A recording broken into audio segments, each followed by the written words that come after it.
Baiklah, tanpa membuang masa kita terus kepada kisah yang kelima. Minggu lepas dua kisah minggu lepas dua kisah. Jadi kita teruskan dengan kisah yang kelima lah kali ini insya-Allah. Iaitu saya pilih dalam lingkungan tahun ke 20 hingga 30 Hijrah. Untuk kisah yang kelima dan keenam dan untuk minggu ni lah. Jadi saya pilih berkenaan dengan yang pertama tadi, saya sebut kita kata perangan ataupun peristiwa pertemuan kali pertama bangsa Arab dengan bangsa Turki. Ataupun dalam teks Kamil, Ibn Athir menyebut Zikru Razwu At-Turki. At-Turk. Jadi itulah pertama kali dicatatkan dalam kita kata kitab sejarah bahasa Arab berkenaan dengan bangsa Ajam selain daripada Parsi. Kalau sebelum ni biasanya diklasifikasikan antara Arab dan Ajam. Itu buat pertama kalinya disebut dipanggil kepada bangsa Parsi yang ketika peperangan Al-Qadisiyah itulah peperangan besar antara bangsa Arab dan Parsi. Jadi yang ni Turki pun sama tergolong dalam kalangan bangsa Ajam yang bukan daripada bangsa Arab tapi pecahan bangsa yang lain. Ini buat pertama kalinya lah kita akan lihat bagaimana interaksi antara bangsa Arab dan bangsa Turki. Dan ia juga menjadi rentetan peristiwa ataupun berkait kepada sejarah perkembangan bangsa Turki di dunia Arab ataupun dunia Timur Tengah yang kita akan lihat nanti kewujudan kerajaan-kerajaan Islam Turki apabila mereka memeluk Islam dan sebagainya. Jadi kita akan lihat apakah bagaimanakah Al-Imam Ibn Athir menceritakan tentang bangsa Turki ini. Peristiwa ini berlaku pada tahun ke-22 Hijrah.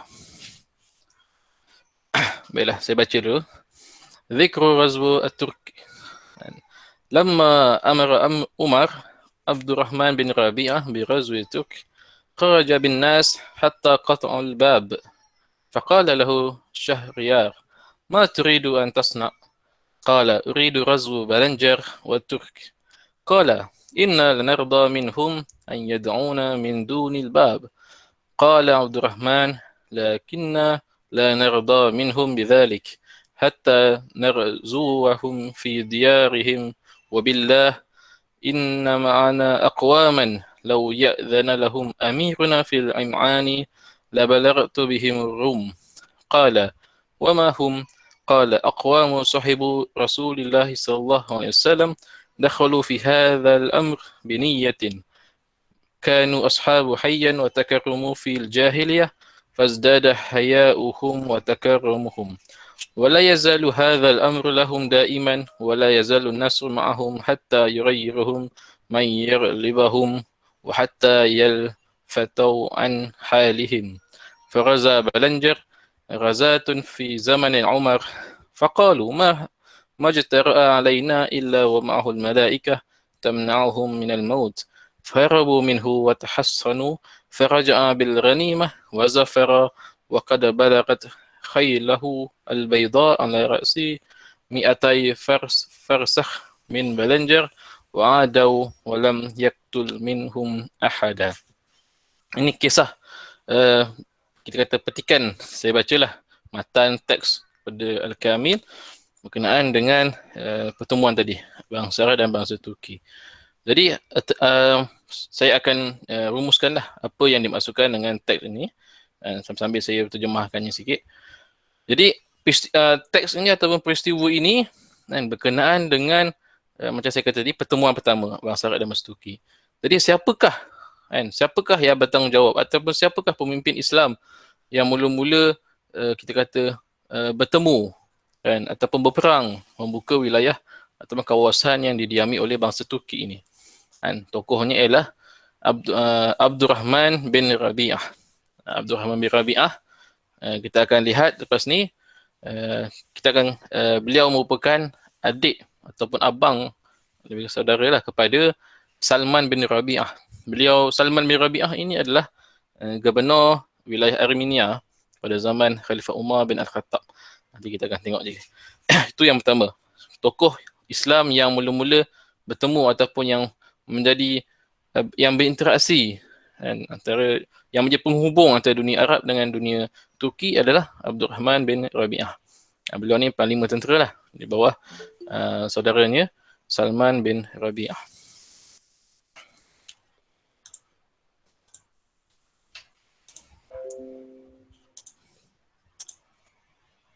Okey. Jadi kat sini yang pertama. Yang kedua, apakah permulaan peristiwa itu ataupun bagaimanakah proses itu? Yang pertama, yang kedua kita akan lihat ada seorang lagi tokoh yang bernama Syahriar. Dalam riwayat Al-Imam Ibn Athir disebut Syahriar. Tapi kalau kita tengok nota kaki ni daripada Al-Imam Tabari disebut Syahrul Baras. Syahrul Baras. Ini pertama kali kalau sebagai kita kata kenangan lah, waktu saya dah tingkatan 4 dahulu, saya ambil CGS Menengah Agama, silibus kami antaranya adalah Tarikh Islam. Jadi kami belajar berkenaan dengan sejarah Osmaniyah ketika itu. Tapi diceritakan sejarah awal tentang pertemuan bangsa Arab dan bangsa Turki tu, disebut nama ni, Syah. Dalam buku kita orang, dalam buku kami, Syahrul Baras. Mula kita pelik lah, siapa Syahrul Baras ni? Kan? Saya dulu pun tak faham. Syahrul Baras ni Raja Turki ke? Ataupun siapa? Apa peranan dia? Rupanya bila sekarang ni bola saya tahu. Rupanya Syahrul Baras ni adalah bekas ataupun gubernur kepada wilayah Parsi di bahagian, kita kata bahagian kawasan Armenia kat atas tu. Jadi kita akan tengok, saya akan tunjukkan peta. Syahrul Baras ni ketika itu berpihak ataupun kita kata tunduk kepada khilafah Islam ketika itu sebab kerajaan Parsi dah runtuh. Kerajaan Sasanid ataupun Bani Sasan dah runtuh. Jadi gubernur-gubernur ataupun kita kata penguasa kota Parsi yang tinggal tu terpaksa akur je lah. Jadi kat sini kita lihat pertemuan antara Abdul Rahman bin Rabi'ah dengan Syahrul Baras ni, menceritakan tentang kita kata niat Abdul Rahman ni untuk menguasai wilayah Turki. Jadi ditanyalah ataupun dia bertanyalah kepada Syahrul Baras sebab Syahrul Baras ni gubernur Parsi di bahagian kawasan sepadan Turki tu kan. Kita akan tengok. Jadi kat situlah.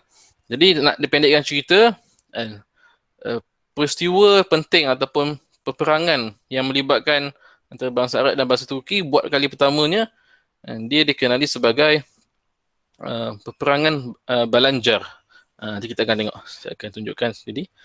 Jadi nak katakan kat sini, antaranya lah saya boleh petik kenaan dengan ni.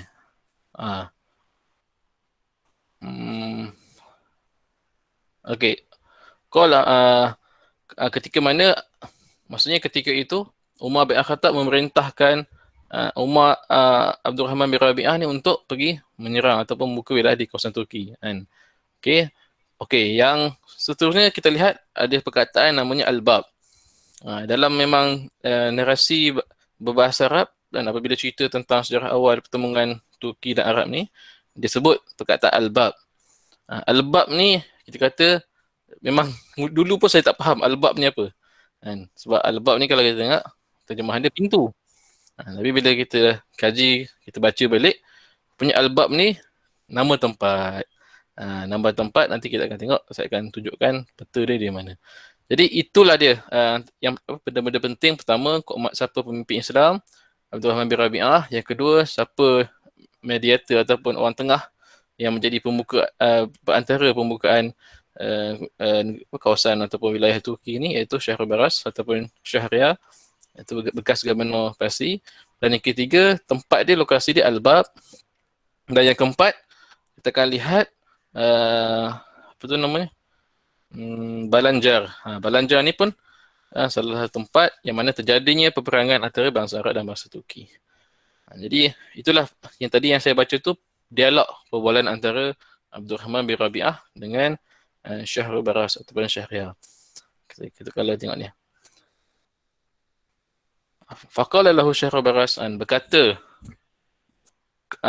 kepada Abdul Rahman bin Rabi'ah ni, Syahrul Baras berkata kepada Abdul Rahman bin Rabi'ah, apa yang kamu hendak lakukan? Maksudnya apabila ketika Abdul Rahman bin Rabi'ah dah kuasai kawasan Al-Bab ni, Al-Bab ni diperintah ataupun dijaga oleh Syahrul Baras lah. Jadi bila orang Islam dah kuasai Al-Bab, jadi Abdul Hamid Syahrul Baras tu tanya kepada Abdul Rahman, dia kata, "Engkau nak buat apa lagi lepas ni?" Lepas tu Abdul Rahman kata, "Aku nak pergi serang, aku nak pergi buka kawasan kota Balanjar yang didiami oleh orang Turki ketika itu."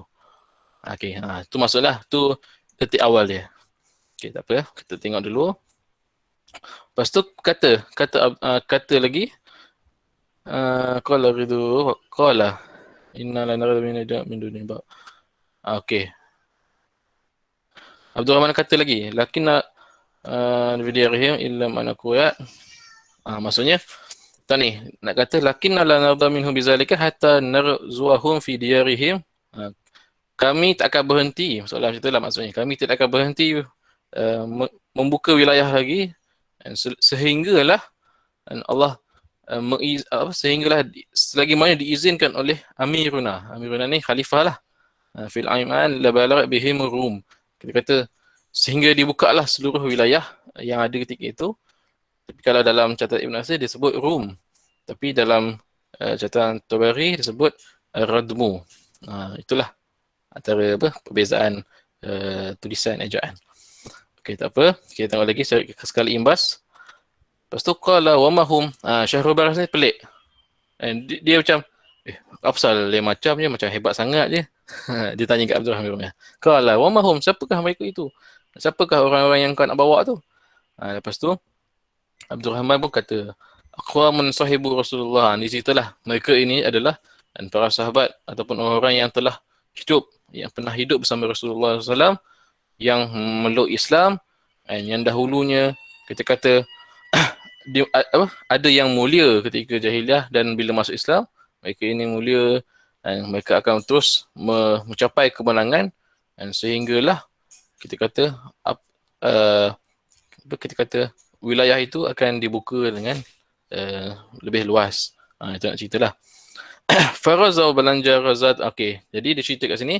Kemudian berlakulah peperangan ataupun Abdul Rahman bin Rabi'ah terus pergi membuka wilayah ataupun kota Balanjar ini pada zaman Umar bin Al-Khattab. Jadi Balanjar tu kat mana? Kalau kita tengok nota kaki dia nombor 2, Madinatun bibiladi Khazar khalful bab wal abwa. Okey. Ni saya tak tunjuk lagi lah kat mana tempat tu. Kita akan tengok dulu teks ni. Okey, berlaku peperangan itu pada zaman Umar. Faqalu majtara alaina illa wa malakah. Seolah-olah macam nak digambarkan, Ibn Asir menggambarkan ketika itu tentera Islam kita kata dibantu oleh para malaikat, dan mereka ini seolah-olah tidak mati sebab betapa cepatnya, betapa bertahannya mereka ini dan terus meluaskan wilayah di kawasan yang jauh dengan pusat kekhalifahan. Okey. Kita dah selesai. Okey.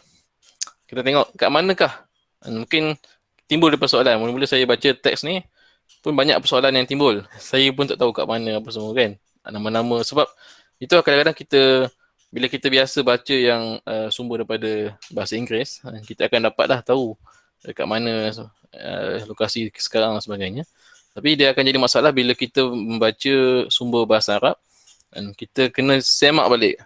Kadang-kadang istilahan tu berbeza daripada digunakan zaman dulu dan yang disebut pada zaman sekarang. Okey, jadi tadi saya kata tadi Abdul Rahman bin Rabi'ah ini beliau adalah peperangan. Okey, kita boleh bacalah. Dia ada hubungan dengan Salman bin Rabi'ah. Salman bin Rabi'ah ni adalah Gubernur Armenia pada zaman Khalifah Umar. Okey, beliau ataupun senang cerita, tokoh yang terlibat, panglima yang terlibat dalam pembukaan wilayah Turki ataupun kawasan yang diambil oleh Turki ialah Abdul Rahman bin Rabi'ah. Mungkin kita biasa mendengar Maslamah bin Malik dan Qutaibah bin Muslim. Kita kata siapa lagi? Banyaklah tokoh-tokoh kan yang buka Utbah bin Uqbah bin Nafi', Tariq bin Ziyad. Itu panglima-panglima yang biasa kita dengar. Tapi bagi siapa yang tidak mengkaji sejarah Turki, mungkin mereka tak perasan lah tentang ada seorang lagi tokoh penting dalam pembukaan wilayah Turki, dan Abdul Rahman bin Rabi'ah. Ini berlaku pada zaman Khalifah Umar bin Al-Khattab. Okey, kat mana Okey. Ini saya bagi peta lah, mudah sikit untuk kita lihat. Di manakah lokasi pembukaan wilayah Turki yang kita baca tadi. Okey, yang ni itulah dia yang warna purple. Kalau kita lihat pembahagian dia pada zaman Rasulullah warna hijau.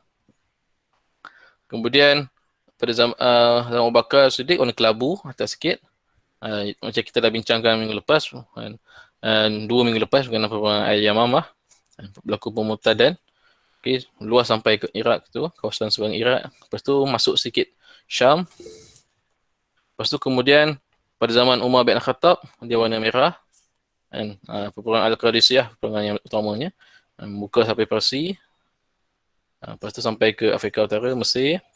Kemudian pada zaman Osman bin Affan, okay, dia sampai ke bawah Nubia, ataupun sekarang Ethiopia lah, bawah ni. Kemudian bahagian Tunisia dan ke atas ni, kawasan ni. Kita ada bunyi. Okay.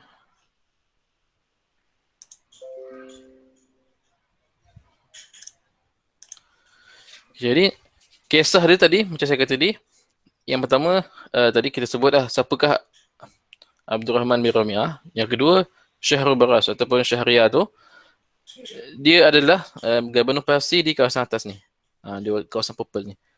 Jadi bila Khalifah Osman, zaman Khalifah Osman dah dibuka kawasan ni, kawasan ni lah juga sekarang ni Armenia, Georgia, kita kata kawasan ni lah.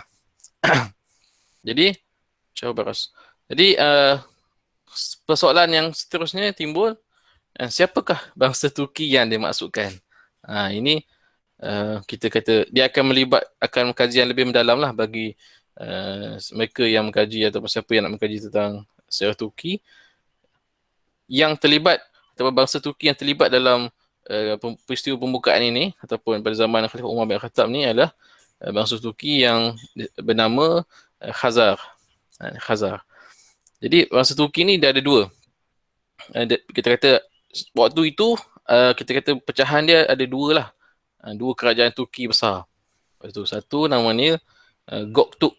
Mungkin kalau ada Encik Najmuddin yang dekat sini boleh ceritakan sikit lah sejarah bangsa-bangsa Turki ni. Tapi untuk ketika zaman ini ada dua kerajaan Turki besar. Yang pertama kerajaan Turki Göktürk di kawasan Asia Tengah, dan yang kedua Turki Khazar. Jadi senang cerita, bangsa Turki yang mula-mula berinteraksi dengan kerajaan Islam Khulafa'i Rasyidin ialah bangsa Turki Khazar. Dan mereka ini ketika itu beragama, kita kata mengikut agama orang Yahudi. Dia bangsa Turki tapi dia lebih kalau biasa kalau kita search nama dia Jewish Turk, ataupun bangsa Turki yang berasimilasi menjadi bangsa Yahudi yang beragama dengan agama Yahudi, Judaism. Itu beza. Dan bila sebut pasal Khazar ni, teringat satu peristiwa lah. Kalau kita kata dalam sejarah Islam juga ada melibatkan, kita kata apa, peristiwa penting lah. Kalau kita biasa kenal Ibnu Battuta, pengembara Muslim, kita kenal kita kata tokoh-tokoh pengembara Muslim yang lain. Mungkin salah satu ni ialah namanya Ibnu Fadlan. Mungkin akan nanti lah kalau kita sempat baca nanti, Ibnu Fadlan ni hidup pada zaman kerajaan Abbasiyah. Beliau dihantar oleh Khalifah Abbasiyah untuk pergi bertemu dengan Raja Bulgar. Bulgar ni beragama Islam. Tapi ketika itu diancam ataupun diugut ataupun kata apa, memang diancam lah, senang cerita, diancam oleh bangsa Yahudi Khazar ni lah. Diorang ni orang Turki lah, macam saya kata tadi. Jadi nak cerita kita kata apa, kelanjutan daripada pertemuan ni dia berterusan sehingga pada zaman kerajaan-kerajaan Islam yang lain. Okey. Jadi dah terjawab dah siapakah bangsa Turki yang dimaksudkan oleh Imam Ibn Athir dalam teks tadi, ialah kita kata Turki Khazar. Bangsa Turki Khazar yang ketika itu kita kata, saya tak pasti, mungkin boleh kita bincangkan lepas ni, adakah mereka sudah berasimilasi atau menganut agama orang Yahudi ataupun mereka masih lagi tidak beragama. Tapi itulah bangsa Turki Khazar yang menjadi yang mula-mula berinteraksi dengan kaum Arab atau bangsa Arab ketika itu. Jadi seterusnya kita tengok di manakah Al-Bab dan di manakah Balanja. Ini saya terpaksa letak gambar lah. Sebab kalau baca ni kita tak cari, memang dia payah sikit lah kita nak faham lah. Okay. Jadi, Bab. Di manakah Al-Bab? Tempatnya adalah di sini. Sekarang ni kata di mana sekarang? Kawasan ni lah. Caspian, Laut Caspian, Baku, Azerbaijan. Sinilah. Bagian kawasan Azerbaijan. Sekarang ni Azerbaijan. Nama sekarang ni adalah Derbent. Sebab dalam bahasa Arab ataupun dalam sejarah Islam yang ditulis dalam bahasa Arab, sejarawan Islam menyebut kawasan ini sebagai Al-Bab. Ya, macam saya kata tadi, saya pun dulu tak tahu ataupun tertanya, Al-Bab tu apakah? Adakah dia nama tempat ataupun dia pintu? Jadi dia akhirnya bila saya semak balik, rupanya lah Al-Bab itu adalah nama ataupun istilah bahasa Arab kepada Derban. Derban ni kawasan ni lah. Kalau siapa yang ada baca tentang Ya'juj dan Ma'juj, dikata kawasan pergunungan Kaukasus ni inilah tembok Ya'juj Ma'juj lah, yang dikatakan lah dalam buku tu. Jadi Derban ni ada celahan sempit kat sini, dan kata inilah salah satunya kawasan laluan keluar masuk daripada kawasan atas ke kawasan bawah. Dan juga apa yang menarik, ada juga istilah ataupun kajian yang dibuat daripada buku, mungkin misalnya seperti buku Muhammad Alexander, boleh tengok cerita bagaimana beliau mengkaji tentang Ya'juj dan Ma'juj. Beliau mendefinisikan perkataan Turk tu daripada bahasa Arab Taraka. Taraka maksudnya tertinggal ataupun terasing ke belakang.